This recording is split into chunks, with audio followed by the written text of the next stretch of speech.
All right, today we're diving deep into the grim darkness of the far future, and we're going to be browsing the galactic help wanted ads. And let me tell you, what we're about to find are some of the most horrifying, soul-crushing, and just downright lethal career paths in all of science fiction. Look, we've all had those days, right? The coffee machine is busted, your boss is on your case, and you're staring at a mountain of paperwork. But I promise you, after we go through this list, you might just start to appreciate your Monday morning a little bit more. Because in the 41st millennia, a bad day at work usually involves something like, oh, I don't know, getting your soul eaten or being turned into a living piece of furniture. So, with a kind of morbid curiosity, let's take a look at what's out there. The benefits package in the 41st millennium is, well, it's pretty limited. We're about to count down the absolute worst ways to make a living in the Warhammer 40k universe. A place where, honestly, the best you can hope for is a quick and painless death. Okay, so here's how we're going to do this. We're counting down from 6 all the way to number 1, starting with the jobs that are merely disposable and ending with ones that are existentially terrifying. Our little journey into workplace horror begins with a group of people for whom the word expendable is basically their entire job description. So how do you even get this gig? Well, maybe you forgot to pay your taxes, or you just gave a planetary governor a funny look. Who knows? In the massive Imperium of man, justice is swift, and they always need more bodies to throw at the enemy. And their solution? The Penal Legion. They give you some flimsy armor, a laser rifle that's probably going to backfire, and the most important part of your new uniform, an explosive collar. Your job is simple. Run through minefields, and yes, I mean literally clearing them with your own body, or maybe charge a bunker that's bristling with heavy weapons. And if you show even a hint of hesitation, any sign of wanting to retreat, a handler, watching from a nice, safe distance, just pushes a button, and boom, that's it for you. This job perfectly sums up the Imperium's entire military philosophy. Individual lives are the cheapest ammo in the galaxy. To get from star to star in the 41st millennium, ships have to dive into the psychic hellscape they call the warp. The only thing keeping the demons from that dimension from just pouring in and turning the crew into screaming wallpaper is a psychic shield called a Geller field. And your job? Your job is to crawl through the guts of the ship and do maintenance on that thing while this psychic hell is raging just inches away. The walls around you might start to bleed, you'll hear demons literally scratching at the hull, and the constant exposure to that raw chaos energy just slowly but surely unravels your sanity. You are the last line of defense between your ship and total damnation, but the price is your own mind. Now, the state church of the Imperium, the ecclesiarchy, they have a very unique solution for heretics. They take these condemned criminals, they pump them full of combat drugs, they replace their arms and legs with these whirring razor flails, and then they lobotomize them into mindless obedience. These things are called arcoflagellants. And surprise, you've just been assigned to handle them.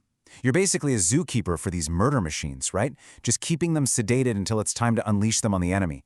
But the tech, it's a little glitchy.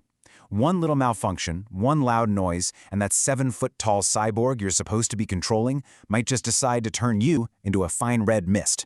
The average life expectancy for a handler? About 3 to 4 months. Yeah, it's usually a punishment assignment for priests who, dozed off during a sermon or something. Okay, so we've just covered jobs that are almost guaranteed to get you killed. But now we're entering a whole new category of horror. For these next 3, a quick death is a luxury you can only dream about. For these folks, surviving is the actual punishment. Coming in at number 3, we have the Homunculi Assistant. Your new employers are the Dark Eldar, a race of incredibly sadistic aliens who literally have to torture other beings just to keep their own souls from getting eaten. The absolute masters of this vile craft are the Homunculi, and your job duties are basically a checklist of nightmares. You'll be prepping conscious victims for surgery, you'll be fetching organs from these bubbling storage vats, and you'll be meticulously cataloging their pain thresholds for your boss. And all the while, you are surrounded by these unidentifiable fluids and the constant nagging threat that you could become the next art supply. Your boss doesn't see you as an employee. They see you as a potential masterpiece. One mistake, one displeased look, and you could wind up as a screaming, living sculpture in their private gallery. Now this number 2 spot, it just perfectly captures the cold, brutal logic of the Adeptus Mechanicus, the tech-worshipping priests of Mars. The Skitarii Vanguard are their frontline soldiers, and they carry these things called radium carbines, weapons so potent that they just flood the battlefield with lethal radiation, melting enemy armor and poisoning the very air. So what's the catch? Well, the catch is that the radiation is also slowly, agonizingly killing the person holding the gun. And the mechanics, they know this. Of course they know this. They could make the weapon safer, but, that would be less efficient, it'd be more expensive. It's just cheaper to let the soldiers rot from the inside out and then just grow more. So as your body is failing, your cybernetic implants and your mental conditioning just suppress the terror, forcing you to keep fighting until you drop. You are quite literally a disposable, self-poisoning weapon. And here we are, we've hit the bottom of the barrel. This is it, the absolute worst job in the 41st millennium.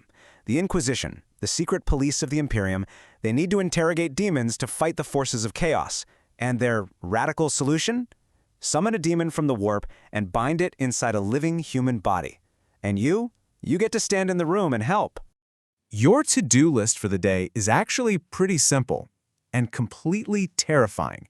You stand with a small team inside a circle of holy symbols, and you chant in these forbidden languages to keep the psychic wards powered up. You are helping contain a being of pure rage and madness that wants nothing more than to break free and tear you apart. You can't even make eye contact with it because just the sight of it would shatter your sanity. Your only job is to stand perfectly still, keep chanting, and just pray to whatever god you believe in that the psychic wards hold. One lapse in concentration, one misspoken word, and that thing could decide to, invert your skeleton while you're still alive. You see that number? 80%? That is the average failure rate for one of these rituals. 8 times out of 10, the demon breaks free. And failure doesn't just mean you die. Oh no, that's too easy. It means the demon makes an example out of you.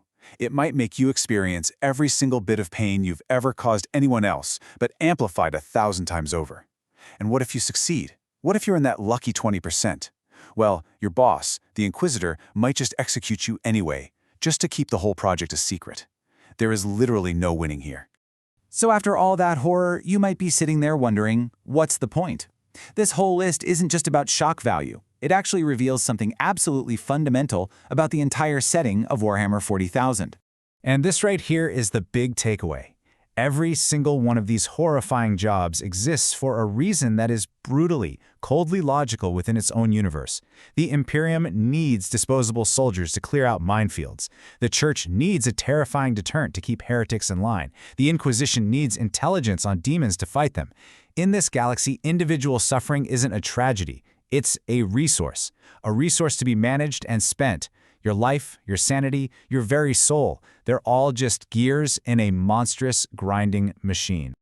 So the next time you're having a rough day at the office, just remember, it could be worse. You could be cataloging pain thresholds for a sadistic flesh sculptor. And really, it all just perfectly sums up the core theme of this entire universe. In the grim darkness of the far future, there is only work, and the work is hell.